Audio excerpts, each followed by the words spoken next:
Hey, what's good, man? We are back with another episode of the Real Rap Coalition podcast.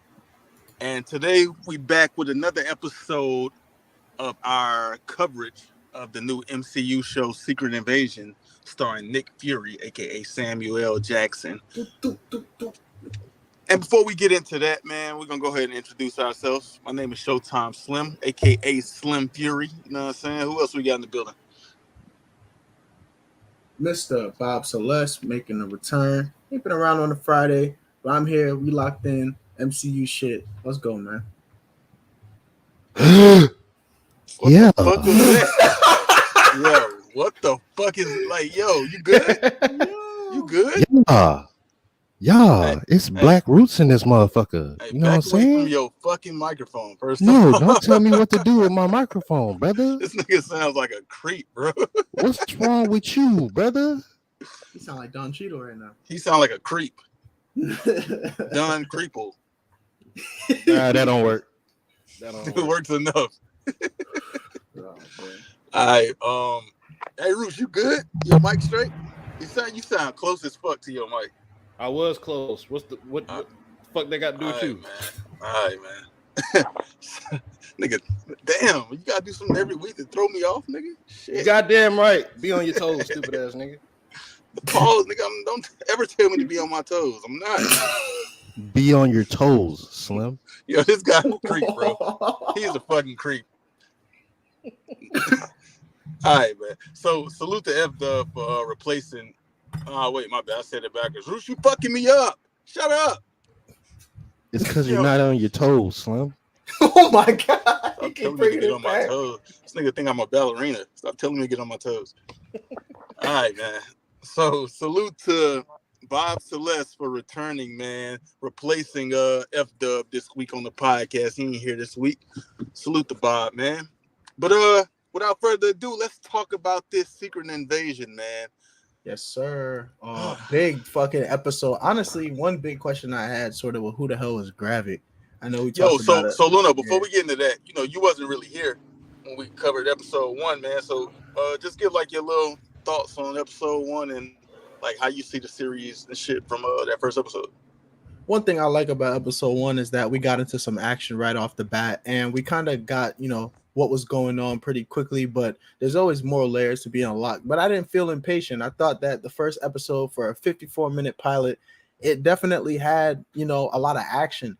And I also thought that it was cool that we have the sort of fallible main character. We know that Nick Fury, obviously, great strategist, powerful, whatever else and stuff like that. But it seemed like he kind of on the hot coals right now. He in a kind of crazy situation. So the first episode just left me with a lot of questions. I thought some highlights of the first was definitely the revealing of Gravik. We kind of just get a sort of look at what the nuclear facility, the stronghold of those of the Skrulls, right, is like.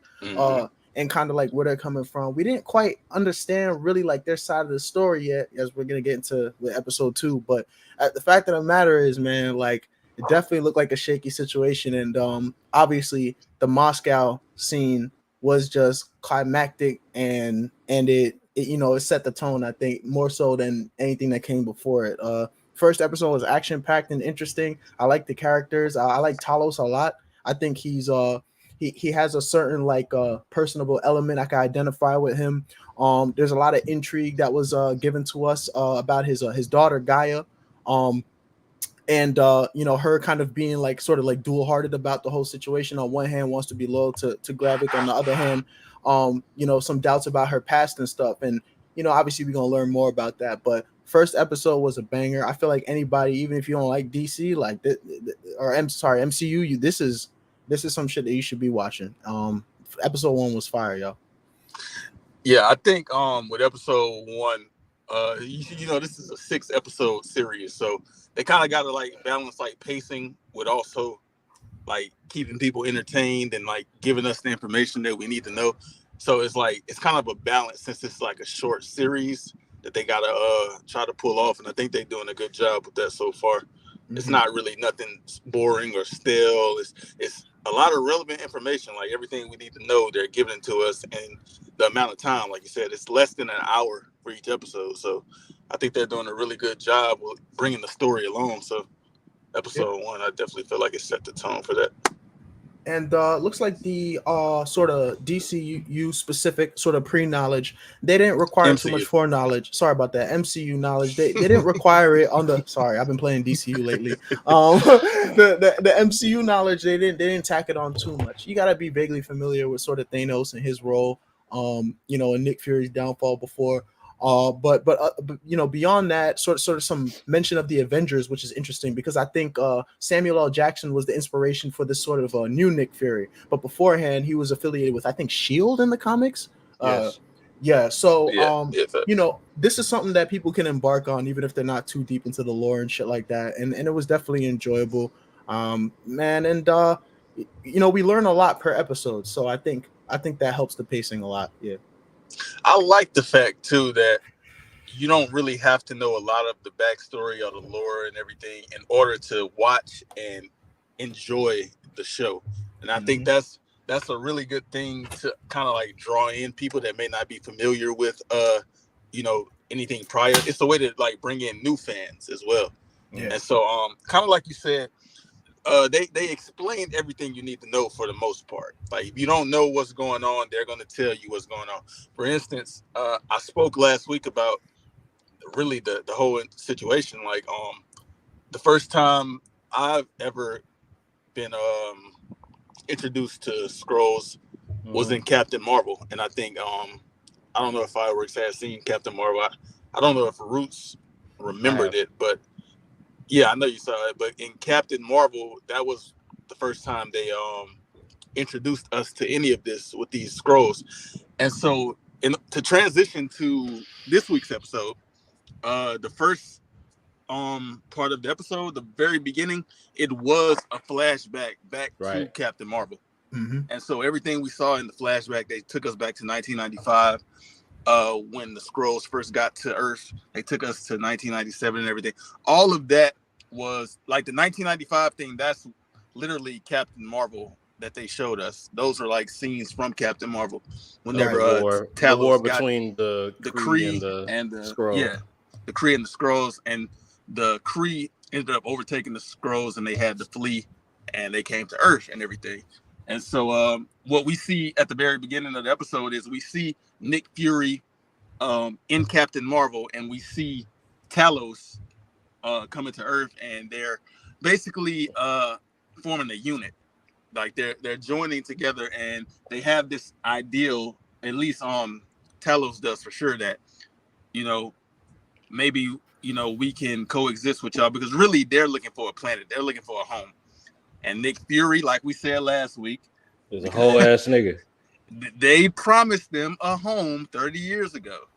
Now, real quick, and I still believe that Nick Fury and Captain Marvel are both whole ass niggas for promising them this shit, and then 30 years later, these niggas still scrummaging around and whatnot, right? Yeah, but, and now I'm not sure if he really messed up. I'm not sure, but the way they're making it seem like is that that Nick Fury had a reason to be up there in space. I don't really know why. Here's my the flashback kind of got me thinking, because I've only seen Captain Marvel once, but the flashback kind of gave me a little bit of a more newer perspective.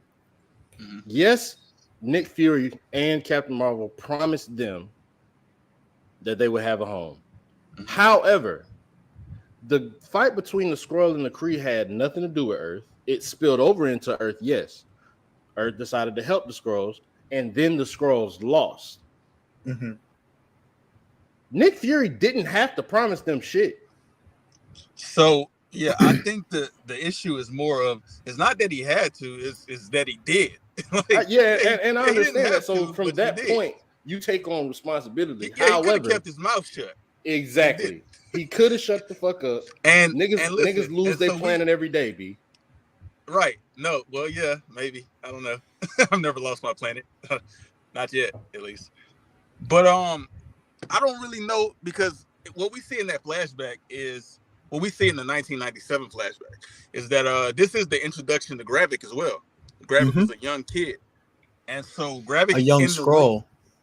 young Skrull, my bad, because he's not a kid, like they told Nick. Nick was like, he's just a child, and the lady was like, yeah, in human eyes, basically, I'm assuming that these Skrulls are more advanced or more evolved than humans, maybe. I don't know. Their aging process is very much elongated compared to humans. Like facts. Talos or whatever his name is, he actually said that he's like 130 or some shit like that.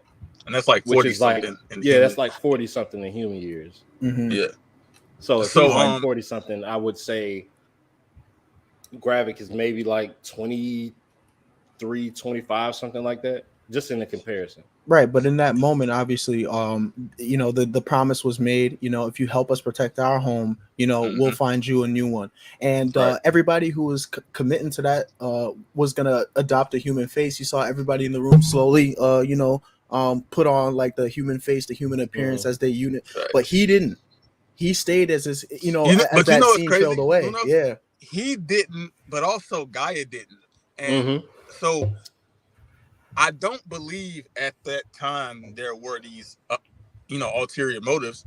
I'm not sure why they didn't show Gravik and Gaia putting on. Well, I think it was because the responsibility of keeping their end of the promise wasn't necessarily up to the children. Like they were still children at that point in time. Fuck no. So, and the reason I can't say that is because the promise is that the promise is basically, in layman's terms.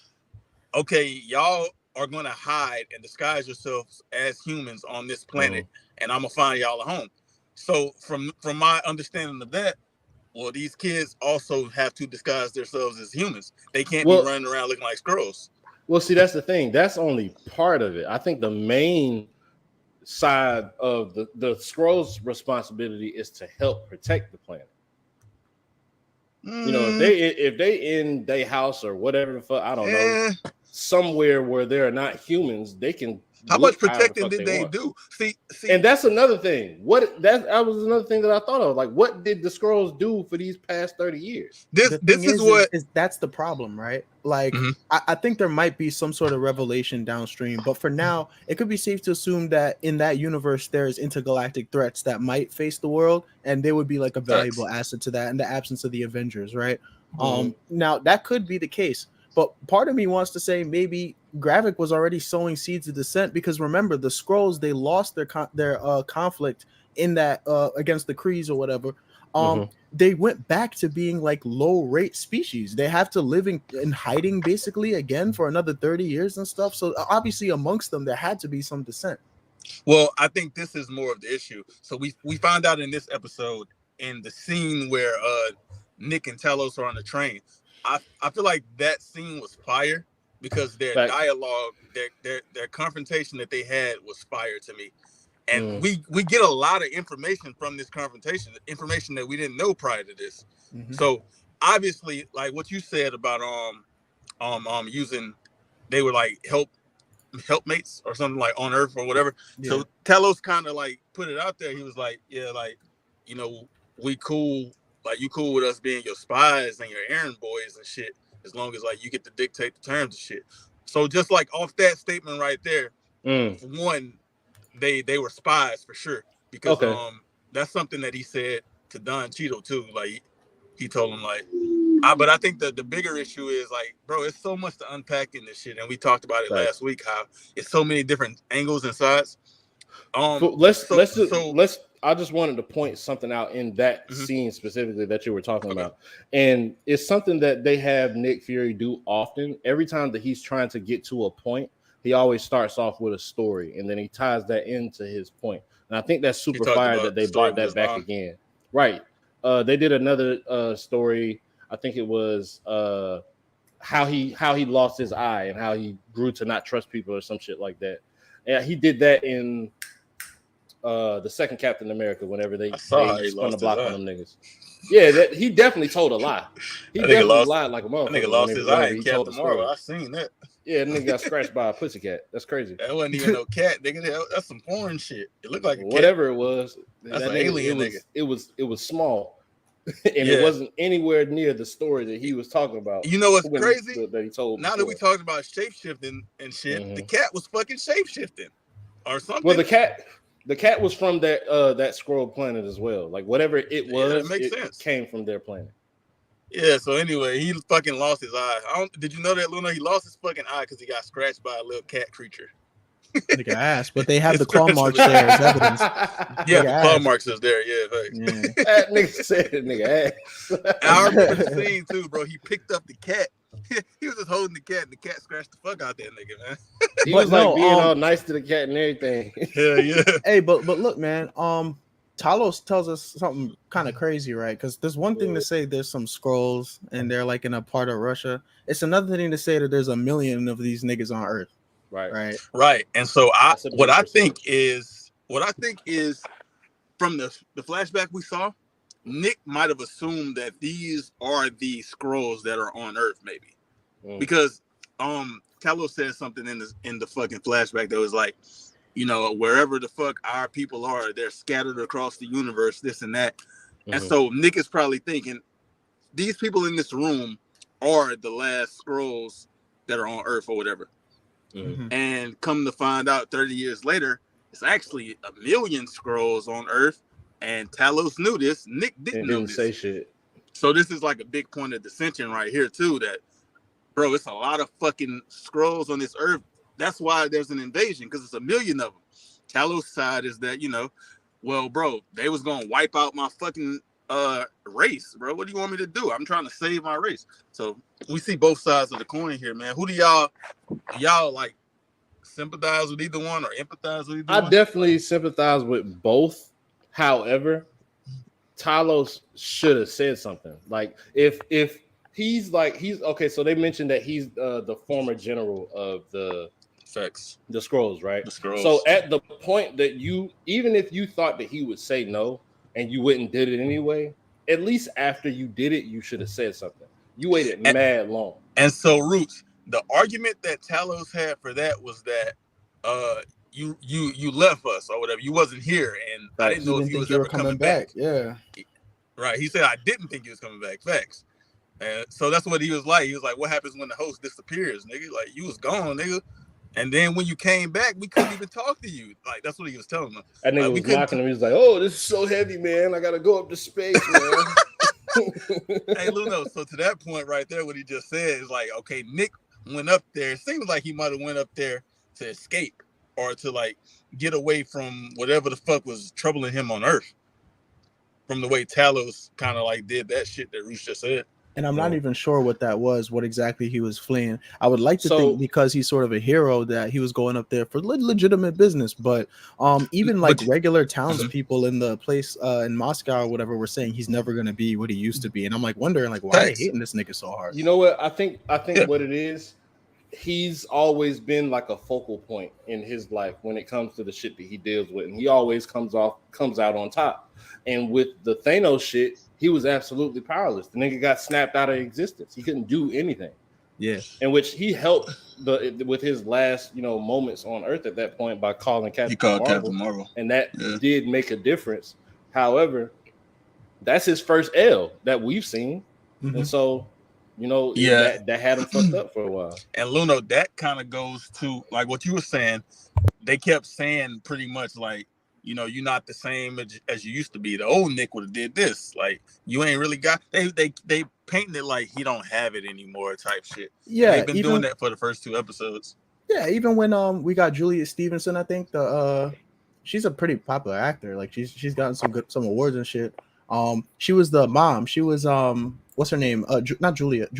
Maria. Maria. Sorry, Maria's mom or whatever. And they're talking, and she's like. And he's like, so we were there to try and stop the bombing. And she's like, so they tried to hurt her. And he's like, nah, they tried to hurt me. And so they hurt her to do that.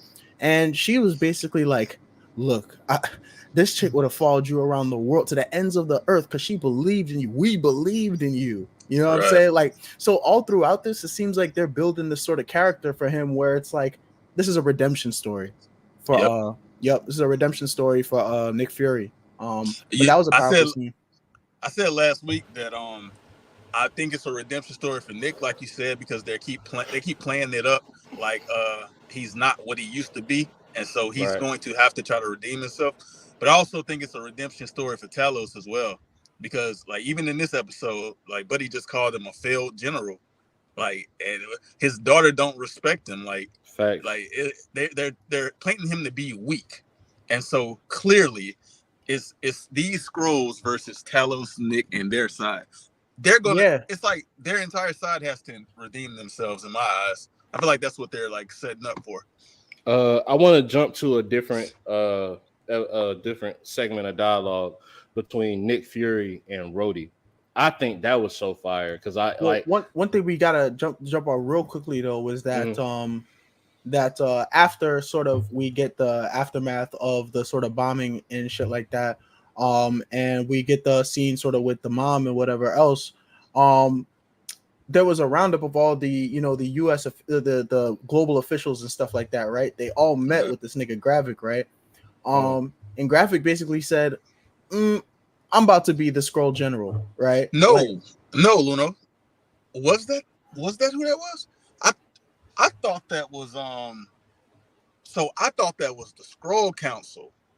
Was it not the Skrull Council? It was the Skrull Council, but it was also the leaders of each nation. Right. Exactly. So that's why they were all different race and all that shit. Yeah. Right. So it's the Skrulls disguised as these humans, and they took up these different positions type shit. Now, not everybody was on board. We had the one Indian lady, right? Shirley, whatever, right? And she was the one who called Talos after the fact, right? So I think Talos is like kind of saying right now, yo, I gotta talk to Gravik right now, because I think that in the absence of Talos, he's the one that rose to power. When everybody else was like, what the fuck is going on? Where's Nick? And like, how is Talos not, taking the reins and like doing something for our people? I think he rose up as a leader because he held that hatred in his chest. And it made sense to me too, because they sort of foreshadowed it in the flashback. He didn't change his form to the human face immediately. You know what I'm saying? You talking about Gravik? Yeah. Well, Gravik hasn't become a leader until this point. But I think what he was doing, he was kind of the people's champ at that point in time. Because even before that, you see, the whole place that he set up in Russia for this I don't know this compound for all of the refugee Skrulls. They're all working together. They have their own community and whatnot. And he's the sole leader of that. So I think that's what Luna was alluding to. Yeah, when he walks into the stronghold, everybody's clapping and cheering or whatever for the bombing and whatever else. Like, but I think that's a different side. You know how we kind of talked about they're painting it as a rebellion. And I don't know how many Skrulls are with the rebellion. I do believe Gravik is the leader of the rebellion, but I don't know if he's quote unquote the leader of like all of the Skrulls or like Gravik, leader, save. I don't know if it's that, but I know fair enough. The people that's on the side of the rebellion, they're definitely looking up to him. Because Talos didn't say there's a million of them in Russia. He said there's a million of them on Earth, so they could all have their different sympathies and factions and shit. We don't know. Yeah. Sorry about that. You was about to get into the scene with Rhodes and Black Rhodes. Rhodey and Nick. I think it started off as just kind of a I guess you could say a reconnection a bit, but also discussing business. And you can see, you don't really see them talk one-on-one really ever throughout all of the MCU movies. That's because he's a fucking side character. That's a fact. He definitely is a side character. But at this point, he be in the back. Like he's all the way in the back. Like you got everybody. He's not all the way in the back, bro. This like nigga is. Okay, hold on. So let's do this real quick. That nigga is definitely ahead of Black Widow and Hawkeye. Hold on. I'm talking about I'm not talking about his likeness or anything else. I'm talking about where he sits and what he does. He was not above Black Widow. Yes, he was. Black Widow was a spy while he was a general, not a general. Fucking what was it? Come on, bro. You talking about that? I'm Sergeant Major in the army. I'm talking about in the Avengers. You talking about in life? Yeah, that's what I'm talking about. This is on a bigger scale. The Avengers, the life. Man, come on, bro. There wouldn't be no life. Nick Fury doesn't only deal with the Avengers first and second. Rhodey wasn't even a part of the Avengers until Age of Ultron. Right. Yeah, but I'm saying he was never bigger than Black Widow. You talking about his position in life? Sure. Yeah, that's what I'm talking about. He's in the fucking government. Sure. Yeah. Why are we talking about anything else? Look, y'all. We're talking about as it relates hold to on. this. Superheroes. We're gonna steadily get into the Avengers. So we're gonna get into a Marvel debate right now. Pardon me for talking about superhero rankings in the superhero universe. Let's talk about their real lives, their human lives. Yeah, because that's not relevant. That's not relevant to this show at all. Where he is that's in the Avengers. Look, listen. He's so ass that he had to he was threatening fucking humans. Talking about, I'm gonna go put on the suit. They roll their eyes at me one more time and put on the suit. They humans, bro. Why you gotta put on your suit for some humans? That nigga can put on the suit for whatever the fuck he wants to put on. Ass, look, boy. If you feel that he's ass, then cool. You feel that he's ass. What I'm saying is, when it comes to his relevancy in this show, not the Avengers, not any other movie, in this show, he is a very high-ranking person. He deals with the president personally on a personal level, and so he rose to through the ranks after what happened with Iron Man. He got his shit together. He moved up and whatnot. So that's kind of where they start this conversation, even though they do have history, in which we don't see a lot of history between the two, but they do have history. And so the conversation goes through, and Rhodey starts expressing his grievances with what happened. And I think it's more so it's grief. I think it's a lot of what he's saying. It's backed by grief because he was close to Agent Hill as well. And all of this would not have happened had she not been following this nigga Nick. That's a common theme around this series right now. Right. None of this series would be happening if it wasn't for Nick. That's a fact. That's a common theme that they that's true. But nonetheless, right? Rhodey was just mad because I just got grilled by what I'm saying? I just got grilled by the fucking United Nations. Yeah, and now that Hill is dead, the US allies are slowly becoming pro Russia and shit. They kept asking, bro, what the fuck was Nick doing in Moscow? They kept allegedly in Moscow, trying to be the shit. Like, this dude clean with that. I won't even hold you. You were clean with that shit. Allegedly.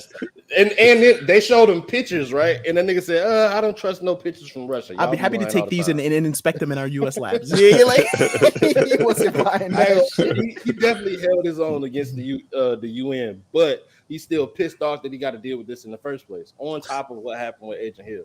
So he bringing all of this to Nick Fury, and Nick like, bro, we on the same side. Like, we got histories. I put you down with the Avengers and all this shit. That nigga say, cool. I don't give a fuck about none of that. You're fired. Nigga say, I owe you now? So I owe you? Facts. That was fire. Niggas Nick said, we owe each other, nigga. We owe each other.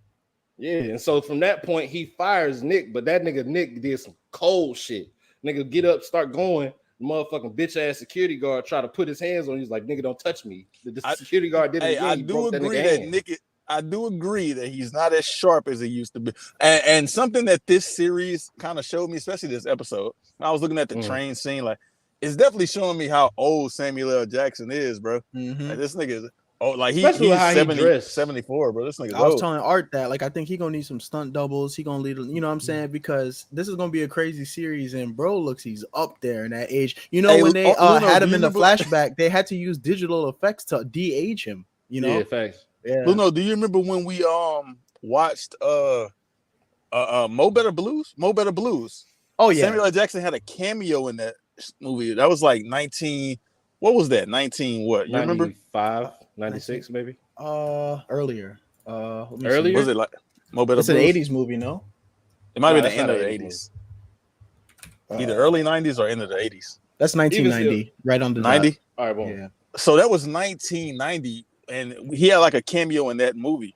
So that was 90. This is 2023, bro. 33 years later. Yeah, and still a G, man. Still doing his thing, and as far as the dialogue, dialogue and how he plays this character, this is. I know the character was written for him, but he's definitely doing a great job. Even Don Cheadle, honestly, it was a clean. The restaurant scene was clean, y'all.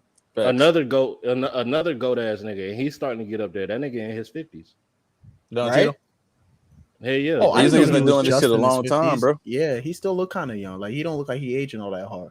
Salute to the older actors, bro. Like they, they still holding the shit down. They still Don Cheadle's 58. I just looked it up. Wow. But yeah, they still holding the shit down, bro. Like I think Samuel L. Jackson for sure. He's like a master when it comes to like dialogue and emotion and all that shit. So So it's one-on-one scenes. They had a sort of back and forth, and it got into the like racial politics stuff a little bit. Basically, Samuel L. Jackson was trying to sell him, hey, look, man, like, you wouldn't be, safe or whatever else if it wasn't for me. You know what I'm saying? Like, he's like, well, so I owe you now? He's like, no, I'm saying we owe each other as brothers or whatever else. And this nigga hit him with the Uncle Tom. He's like, no, we might have had to suffer to get Definitely this power. We might have had to get this power and blood, but I got this power and blood, so I wouldn't have to give it back to an undistinguished nigga like mediocre. Mediocre. He called his partner mediocre. I'm not gonna lie, bro. I understood what he said. Man, he called that nigga mediocre, bro. This nigga Nick been fucking up since he got back on the planet Earth. But this the thing though. Shit on the back burner for 30 years. But this the thing though. Like it's like Michael Jordan. Let's say Michael Jordan was great in the 80s, 90s. Like Michael Jordan, he went and played in like 2000 or something like that. He played for the Wizards, Washington Wizards. He's not the same Michael Jordan that he was. Right. You don't call Michael Jordan mediocre just because he's not what he used to be. You can never call Michael Jordan mediocre.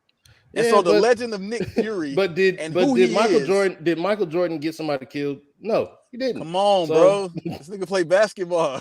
Yeah, I understand. But you got to make whatever comparison you need to. But I'm making the comparison about the legacy. Bro. The legacy, bro. A lot of niggas then got killed. And guess what? They done stopped a lot of niggas from getting killed. They go both ways. Yeah, and so I feel like he was definitely doing a little too much, but I think that Nick Fury was accurate when he was saying, bro, so now it's about politics? Like you're not even thinking about like the well-being of the humanity anymore. Used to be about saving the world. Yeah. Exactly. So that was a powerful scene. He definitely finessed the shit out that security guard. I feel like I would quit my job after that. Nigga just broke your hand and took the clip out your gun. Took your gun, bro. Like, sit down somewhere, okay? Hey, you're not gonna do nothing with this. Look, something that we haven't really talked about yet on this episode.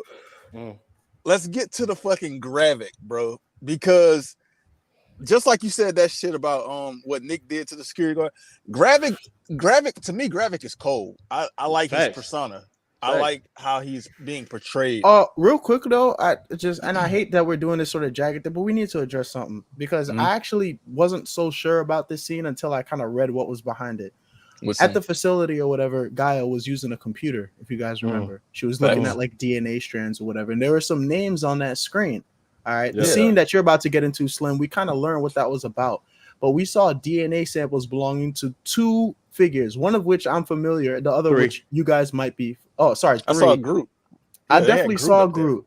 One of them was Frost Beast, which I guess Thor killed. And then that's from Thor. One of them. The other one was Cole. So actually it's 4. So Cole, which is one of the sons of Thanos, Groot, the Frost Beast, and then there's another one from I think it's called Terra. It's not called Terra. Extremis. Oh, that's the Iron Man one. From Iron Man 3, which I thought that was a little cool little Easter egg for them to throw that stuff into, just to make sure that they're still keeping everything canon. They're always making the connection of, these people still live through all of these things that we've shown you in the last however many years. So that was a good Easter egg, and it definitely gets built on a little bit. Slim, you wanted to talk about the butcher shop. No, it was actually the scene that you mentioned earlier with the when he went to the table with the people. They had the meeting and they did like the little vote where they nominated him. Oh yeah. I just feel like what he did before he got there, like whenever he tried to walk in and Gaia tried to walk in, and dude was like, nah, you can't come in, you gotta stay out here. He gave her the gun and he was like, if I ain't out in an hour, shoot him in the head or some shit. I just feel like his dialogue and he tapped that nigga on the forehead when he said it, bro. Yeah, like he's really not playing with niggas, bro. Yeah, he's him. He's really not. I'm sorry, but so far I'm more scared of him than Nick Fury, bro. Bro, like, I don't see a lot of villains like this guy. Like a lot of villains aren't really portrayed like this guy right here. Like he's It's believable. It's believability. I think the closest thing that they've done with someone not of superpower strength, making them a villain, a close comparison that I see to this is Killmonger. Right. You know, their motives behind protecting their people is very much the same, and they're willing to do anything and kill anybody in order to do that shit. Shout out, lights out, man. Why Samuel L. ain't say, but look, they're having the conversation. We know Russia is trying to go against the U.S. The U.S. they're doing the fake Fox News FXN, right? And they were talking about this is a false flag, like, well, this ain't legit, like, you know what I'm saying? You know, but at the end of the day, everybody representing these countries around the world is a Skrull. Basically, it's the Skrull resistance and shit, as you were saying. Basically, what they were trying to do was basically turn the humans against each other and shit, right? They're trying to make us destroy ourselves. As Gravik said, they're hastening or like pushing along the inevitable, right? And then when they were like, well, what if the Avengers come? He's like, you think I'm not ready for that shit? Oh yeah, they had two Avengers. Who has ever said that besides Thanos? Hey, Thanos buddy, say, put your faith in me. I got you. Don't worry about them damn Avenger niggas, boy. Like, hey, that nigga ain't worried about these. Then niggas, he got his security guard to bitch the shit out of one of them niggas. That nigga was not with it. That nigga chopped him dead in his fucking throat. That nigga say that ain't nobody but War Machine in this show, nigga. Fuck them. Worry about right, them yo, niggas, I'm the head of NATO, nigga. Chopped him in the neck, chopped him in the Adam's apple. Fuck you talking about? Yeah, he got his dumbass that nigga down, chopped the bro. fuck out that nigga. Then boy. he jacked him up by his jacket, bro. I was like, "You want me to get rid of this nigga?" Like, what about the butcher shop, nigga? What Luna just mentioned, the butcher shop scene, bro. When he came in that was nigga, two people, bro. Two niggas, boy. Gravik was on niggas' ass. Oh yeah, shout out. Pop dude through the window as he was about to cut up a sausage for his man. That nigga say, "Go give me a sausage." Bro, hey, but before that shit, man, obviously, like the whole chop the sausage. Come on, go give me a sausage. He definitely smacked that nigga and said, "Go give me a sausage." That nigga to get him a sausage. He walked away pissed, boy. Like, and the old girl made a fucking masturbation joke. I never heard no shit like that in an MCU thing. Oh yeah, she said, "You know you'll lose your eyesight." Your mother never told you for beating your meat like that. Yeah, I never heard nothing like that in the MCU. Oh, but she obviously the chick that what's her name? Not Sonya. What's her name? Tanya. I don't know her name. I think it is Sonya, right? From last, that's the one from last week, right? Exactly, right. So as we know, like Tanya, she's been on Nick's side beforehand or whatever, but her and Nick are both getting pieces of the situation, but they're just choosing not to work together and shit, right? But she's asking him questions or whatever about what's going on, who's behind it, who's planning this or whatever else. He said the name of like an old couple and shit, which I think was a lie, right? But she injected him with some shit though before that. Made that nigga blood boil, literally. Whatever the fuck she injected him with. I don't know what the fuck I'm not sure, honestly. It must be something that depotentiates the Skrulls like in some specific way. She came there with that syringe precisely because she knew what she was going to do. But what he did reveal was that the Skrulls, whoever's leading them has a plan to make them stronger, right? Which I think speaks to what Gravik was talking about at the summit, where he was saying if the Avengers come, I'm good. And it also talks to the genetic shit that we seen on the screen. I'm saying what they were doing in the lab was whatever they're gonna give all these Skrulls to make them powerful, and it's probably genes from the characters that we were talking about. Right, on some goddamn Dragon Ball Z Android shit. Hey, Roots, it's only one thing that can stop these damn Skrulls, nigga. What? These niggas right here. These the only niggas that can stop these niggas not doing shit, bro. The fucking toddlers. They gonna lose and then go rap about it, bro. Like, yo, bro, on the far right. They didn't lose once. Nigga, they ran down on niggas twice. Nigga, have you seen Gravis? Have you seen them niggas? I've seen them. I've also seen Gravis. I seen Gravik too. Gravik. I got everybody. Gravik gonna turn into their coach and then shoot all them niggas in the face. Bro, and Green look like he getting along for the ride. I don't know, bro. Just set it up, Roots. Set it up. Yeah, all right. But look, so Gravis run through with the motherfucking chop and shit, bust a nigga in his fucking face over the counter and shit. Wow. Nigga so smooth with it, bro. He cracked the door open and grabbed the bell over the shit so it wouldn't make no noise. Niggas went in there with some flashbangs, killed all three, what was it, like 4 niggas in the fucking shit, blast the door open, Sonya bitch ass done took off down the little escape route. She said, "There go your Uber." which I also don't understand why they didn't go after her. Because I never seen a nigga get shanked with a shank while it's still in his hand. Like that one dude got swiped like 3 times with the blade while he was still holding it, bro. This dude, motherfucking Gravik is so clean, bro. He clean as shit, bro. And then he got some shit that's gonna make him stronger. This shit, they said a machine. This nigga is gonna turn up in like 2 episodes. I see this nigga gonna turn up more than what he do. Correct me if I'm wrong, but aren't all of them technically super powered or super strong? Even the dude who was in the chains was saying, "I'm gonna break out of these chains and break every bone in your body." She chopped off his finger. They kind of showed that. They showed that from the first Skrull fight that we seen in the first episode between Talik and the other dude that they were trying to. You keep calling this thing all kind of names. What is his name? Talos. Yeah, so Talos had a fight with another Skrull and got his ass whooped, but you can kind of tell that the only thing I've seen stop these niggas so far is bullets. So there's something in the comics called Super-Skrulls, and I'm not sure if that's what this is alluding to. But that may be the route that they're going with this, because he definitely said he working on a machine and he think it's to make him stronger. So clearly, if he's gonna get stronger than what he is already, then it got to be a problem, bro. It almost reminds me of the super soldier shit that they was doing in the earlier phases. Yeah, niggas gotta take away syringes or something, bro. It's always from a damn syringe. A nigga get. How these washed up ass niggas gonna beat these niggas though? Like Talos and Nick is washed up. As a motherfucker, I have no idea, bro. It got to be some plot armor coming. Like they washed up as fuck. And I believe Gravik when he say that everything is planned. Like, you think I ain't think about that the Avengers, nigga said, nigga? I'm ready for the Avengers. Nobody has ever said that. The scene y'all described, how he had everything laid out.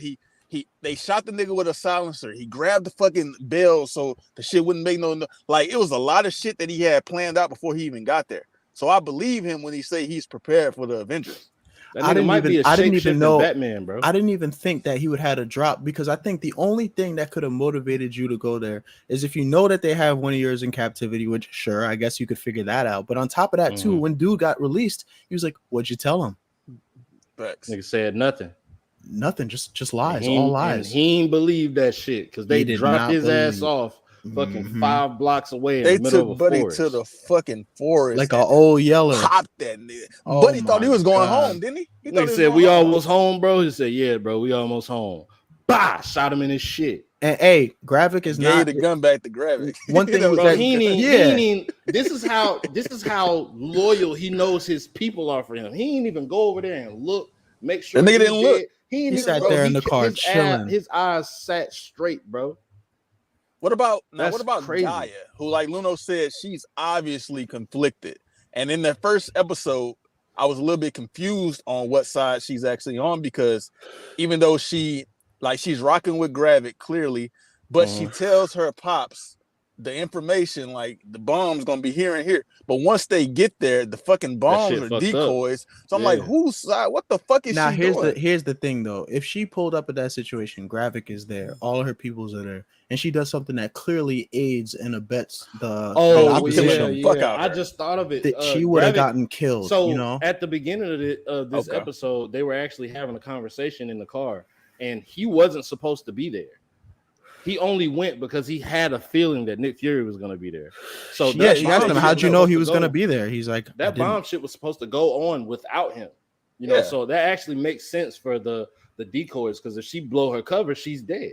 Which is great for an antagonist. Too often, especially in comic influence shit, we have an antagonist that's drunk on power, then they end up doing some dumb shit to unfold. Nah, this is a smart antagonist, yo. Monologuing. This nigga's not playing with niggas, bro. The superhero managed to wiggle out of whatever trap that he done got himself into. Oh, nah, he's definitely smart. And the thing is, Gaia, I think translates, I think it's like Norse mythology or whatever, but Gaia is like the goddess of Earth, right? So maybe they made that her name because she's gonna have some sympathy with humanity despite being on the side of the Skrulls. Maybe it is the case that she shares with Talos, whose name comes from the Greek telos, which is purpose. I know that from philosophy, right? That maybe she's actually on the side of humanity, but just needs to figure out a way out. She's probably mad as fuck that Nick Fury and them got outdone here, and it looks like they're at a standstill because she probably wants to get out. Because honestly, when I look at Gravik's facial expressions when he's around her, it doesn't look like he fully trusts her. He says a couple of things, insinuates, but he doesn't seem like he's 100% comfortable. She's not fooling him. You know what I think it is, Luno? I think it's that obviously she her and her dad don't have a great relationship, and so she ran away and joined the rebellion, obviously.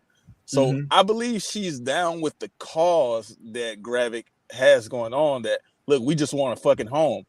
I just don't think she's okay with how they're going about it. Like she saw the fucking bombs go off and the people and shit, and she was a little bit shook, I feel like. Same with seeing these people getting smoked in this episode. I feel like she's a little bit shook.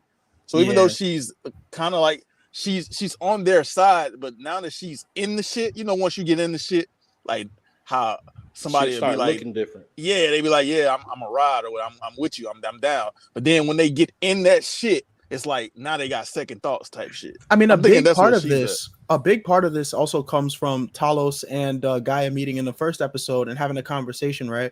But when they're on that little chase, he did say to her, like, I'm not the one that got her killed. She got killed because, you know, so on and so forth, extenuating. So I forget the people that you were running with or something. They're the ones who got her killed and shit. You know what I'm saying? And he also said that he heard her last words, which is to find Gaia, right? That sowed the little seed of doubt, I think. She went down and started crying after that. The next scene, she went and broke down in like an alley or something. Right, because she was like an idiot. I did all this. I was running with these motherfuckers, but not only did they kill my mama and shit, but I've been blaming the wrong motherfucker the whole time. I've forsaken my father just so I could run with y'all, and all you want is destruct. Like she has to some important decisions to make right now. And frankly, too, I don't even know what I think about Nick Fury because of obviously the scene of him going home. What did y'all think when somebody with green hands was chopping up some vegetables, but when he went in, it was a beautiful ebony woman? Well, they actually like panned up or whatever, like moved the camera up, and there was a whole ass scroll right there, bro. Then when like at this point, I don't know if he's being deceived or not. Well, I don't like maybe that's a comfortability thing for her, you know, wanting to make sure that he feels fully comfortable, which is why she puts on that human face whenever he comes in the house. But that was a little sketchy, seeing as she was, you know, in her natural element and her natural form. But right as he's coming in the door, she switch up. But now what this entails too for Nick is that the Skrulls, at least one of them, is family, right? That might be part of his motivation of working with Talos for the betterment of both, is because, you know, the Skrull is literally who he's in love with and shit like that. And maybe he's a fucking Skrull. Know what I'm saying? Maybe we don't really have all the pieces of the history. Maybe they're gonna write in some shit, but nonetheless, though, this episode definitely added some more questions, right? And I'm honestly, the biggest selling point for this show for me right now is literally Gravik's next move. This whole machine or whatever they were talking about, like that's what I think with, like I said, within the next 2 episodes, this machine gonna cut on. And these Super-Skrulls gonna come in. I seen some shit in the trailers these Skrulls was doing. I ain't never seen those Skrulls do no shit like that. I think they might wait because you know, this shit is 6 episodes, so it's like they probably will wait till like the 5th episode or something, or because they probably will do it before the finale, and the finale would be like the big showdown or whatever. But they probably We're also gonna see a few more of these underlings have some shining roles. I think they put particular focus on White Boy, you know, who said that he just wants to go home and shit. They took the white dude who looked identical, guy with the beanie and the yellow jacket, whatever else. They Black put some focus on. Yeah, they put some focus on him, and then the other dude. Name. I forgot too. He kind of British new accent. Recruit. He's the new recruit. Yeah, and he seems down for the cause or whatever else. Kind of like jovial and like childishly playful almost. But they put focus on them, I think, for a reason. I don't want to, you know, jump into the future. I feel like it's them two who's going to get injected, because remember what Gaia said to them: if you show Gravik your loyalty, you'll be rewarded. Right. Right. But yeah, I don't know what y'all thought about the episode overall, man, because I thought the second episode did not stop the momentum from the first. I feel like I was still just on the same roller coaster. These new shows, man, I don't know how they be doing it. Yeah, I think it's great. I think it's the build up is doing exactly what it needs to do. It's building up. You know, like you said, that this introduced more and more questions, and I think that's a great start, especially since this is the shortest season they've done when it comes to these new Marvel shows. You know, every time it's like 8 to 13 episodes, where this one is only 6. So Right. I think they're gonna try to accomplish a lot, especially since this show itself is building into, you know, some more shit when it comes to what phase we're in when it comes to the MCU. So I think this is so far 2 episodes, they're doing their job correctly, and I'm fucking with it. Yeah, man, it's fucking. I think it's great. Like you said, they're keeping up. Like it was an immediate follow up to the last episode. Like they put us right there where the last episode ended. Maria's fucking dead. They brought us right back there, and she's dead. He's walking off, and the story just continues. I think the pacing is definitely going really well. I'm interested in seeing what's next, bro, because it's not, to me, it's not a dull moment. It's not a dry spot. And I think Gravik being the antagonist has a lot to do with it. Yeah, it helps that. Yeah. Like anytime he's on the screen, it's like you want to watch what the fuck he got going on. And he told his plan, like pretty much like they asked him at the little meeting that they was like, what the hell gave you the right to disobey us or whatever? And he put it out there like Fury, he promised all us that if we keep our word, which we did, and we should keep these faces on, that he was gonna get us a home, and he didn't. And he said the nigga abandoned them. And so what y'all was talking about him probably having this dissent growing throughout the year, it probably happened once Fury abandoned them, quote unquote, and went to outer space or whatever. Yeah. Maybe that's when they started Saber. feeling like, yeah, he lied to us. This shit is dead. Like Talos said, he never thought Nick was coming back. So maybe that's where this all began. And so I want to now ask you guys something. Gravik wants to take What's over. up? Now, in the beginning, when we seen Don Cheadle and the president in the first episode, and he told the president, you know, Nick's back. Like he's back. He said, "What do you mean he's back?" Is, you know, he's saying he's back, and you know he's here. Like, what should I? He's like, to take care of it. What do you think he meant? But he said he's AWOL. Yeah. They said So he's when effectively it comes to being AWOL, they're probably not gonna kill you unless you committed some type of crime, in which I don't think they have Nick as that, you know, at that point. However, you do get jail time for going AWOL. So I think what Rhodey did actually kind of spared him the full repercussion of what was supposed to happen. Maybe. So I think that's what he Yeah. was. I think that's what he was alluding to when he said take care of it. However, Rhodey, seeing as they have a past and He a fired good him. history with each other, he Oh, just fired him instead of doing Interesting. He said he volunteered. He said he volunteered to do that. So Yeah, it might be true. Anybody else that would have dealt with it definitely would have dealt with him. You know what I'm saying? Facts. Like he probably be in a fucking That's a jail good cell point. somewhere. Now, one thing I can't wait for, honestly, is for Rhodey to be proven wrong, because Rhodey was acting really incredulous about the whole "there's millions of these niggas on the planet." Like he wasn't honoring that story. Maybe he couldn't talk about it in front of the other Fed, but I feel like when Rhodey gets his comeuppance and he realizes the gravity of what's going on, he gonna run back to Nick, bro. Because Hey, but Luno, that was a scene there, like a piece of dialogue where he was saying like he knew about it. He knew about it. He said 15 years ago. He said he knew about their presence. I don't think he believes that there's a He million don't know of them how there. many it is, because Nick Right. didn't know how many it is. So you're right. Talos is the only one that knew, and he did it because he's trying to save his people. I get it. now So I want to see where this is going. Let's see if that Indian lady tries to get the meeting popping up for real. Like let's see if she makes contact with I think she Gravik. might be done. I think she gonna die.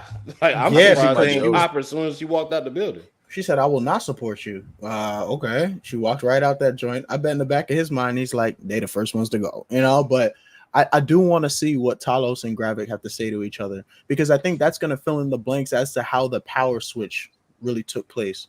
How did Gravik Luna, establish his leadership? You know, yeah. So before we get to the end of this episode, I want to ask you, because we actually made a wager last episode, me versus Fireworks and Black Roots. And so I want to see what side of this you stand on. They believe that Nick Fury will get killed in this series. They believe that he will die in this series. I don't believe Nick Fury will die in this series. I believe he may die at some point. I just don't feel like this is the point where they're going to kill him off. So I believe they're probably going to have him come out victorious. If he does not come out victorious, that could be a crazy swing because now Skrulls are taking over the Earth going forward. But I don't believe he's going to die in this series. And so we have a wager on whether or not he's going to die. What side do you stand on? It's really hard to call this early on in the game, but I do say that for there to be true harmony, there has to be something that sort of balances the scales. He does have a hand in the Skrull allegiance, but he also has a hand in humanity, right? And his cardinal sin really was abandoning, humanity in their time of need and shit. And frankly, his absence is that which is really causing this. Because at the summit, the other Skrulls were saying, we didn't come to this planet and not do a war because we couldn't. We didn't go to war because we believed in him, yo. Facts. It just seems like every single loose end in this series gets tied up once he takes responsibility for it. And how exactly is that? Is it literally by just killing all the Skrulls? Is it by giving in to the Skrulls? I don't think either of those options is sufficient. So while I do think there's good reason to think that he dies at the end of this, I'll probably say that he survives. Only because we need him to survive to see kind of like how his redemption arc truly closes. Redemption for some is death, but I don't think he's going to die. I think there's just going to be a lot of sacrifice along the way. If anything, I think maybe Talos will meet his end at some point in the middle. Yeah, I believe as far as like his redemption arc, they're going to make Nick do something like obviously he's old now. He's not moving the same way he used to, but they're going to have him doing some great action shit or like gunplay shit. He's going to do something that makes us think, okay, Nick Fury is back. I don't know when that's going to come. I don't know where, and also I believe Talos is going to do something where people are looking at him like, okay, he's not as weak as we thought he was. Right. I think those are the two things that they're going to put out there for us in this series. We're going to see, man. It was a fire episode. It's a fire series so far, man. I definitely enjoyed it more than some long-form sort of programs that are out there. Yeah, it was a great episode. I don't know if we rate these joints, but it's... Well, what can I take away from it, Yeah, I mean, we don't got to rate it. We'll be back next week, man. So, yeah, that's it, man. Y'all got anything else to add before we close out? Nah, man. Salute to everybody for pulling up and shit. We'll be back again next week on the Real Rap Coalition podcast with Secret Invasion. Slim? Like, right, man. Comment, subscribe, share with your friends. Pull up when we go live, bro. We're trying to get this shit bigger. Pause if necessary. Right. We're trying to give y'all the entertainment that y'all need and the reviews and recaps that y'all need to understand these movies. There's no way that you understand everything that's going on in Secret Invasion. I barely do. So let's figure this out together, man. Pull up, enjoy the podcast, man. Like, comment, and subscribe. I think we should start saying that at the beginning of the podcast. Like, people that listen, it'll be like the very first thing that they hear. Like, we should start doing that. Like, comment, subscribe, this and this. We should start doing that at the beginning. Yeah, probably. I think most people they'll listen to the beginning before they make it to 58 minutes. Yeah, so run up them likes on them shorts too, because we come in with those. That's a fact. It's lit. This has been another episode of the Real Rap Coalition podcast, man. We are out. No pictures today either, nigga. Nick.